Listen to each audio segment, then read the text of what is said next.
가지 5개를 준비해 주세요.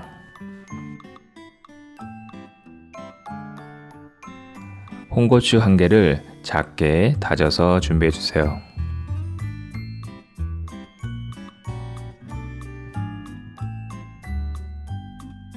청고추 1개 역시 홍고추처럼 작게 다져서 준비해 주세요.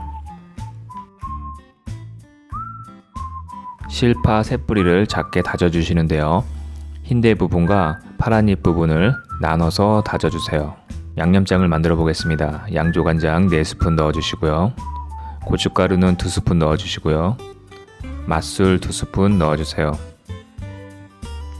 설탕은 1스푼만 넣어 주세요. 참기름 2스푼 넣어 주시고요. 통깨 역시 2스푼 넣어 주세요. 이제 다져 놓은 홍고추와 청고추를 양념장에 넣어 주세요. 실파는 흰대 부분만 넣어 주세요. 모든 양념장 재료들을 잘 섞어 주세요.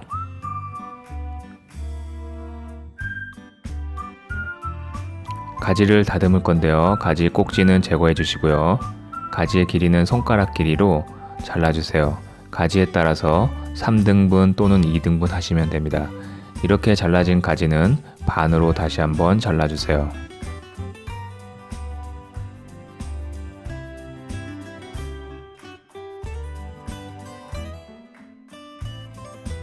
잘라놓은 가지에 그물 모양으로 칼집을 넣어주세요.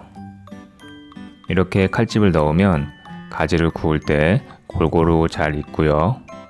또 양념장이 가지 속까지 잘 배어듭니다.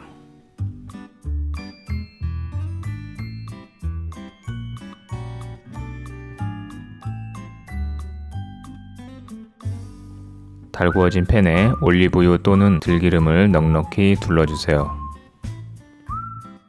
가지를 칼집 낸 안쪽부터 구워주세요.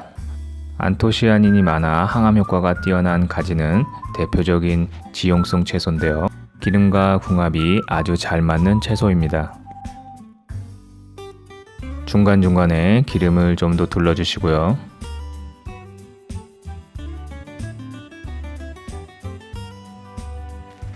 가지가 노릇하게 익으면 뒤집어 주세요.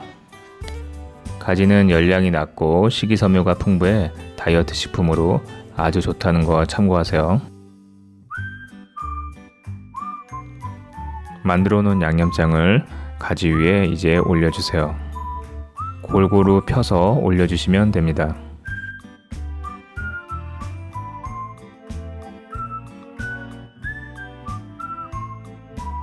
양념장을 여러 번에 걸쳐서 가지에 바르듯이 올려주세요.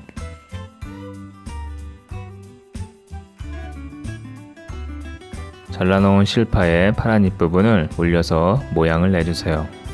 처음부터 양념장에 모두 넣고 섞으셔도 되고요.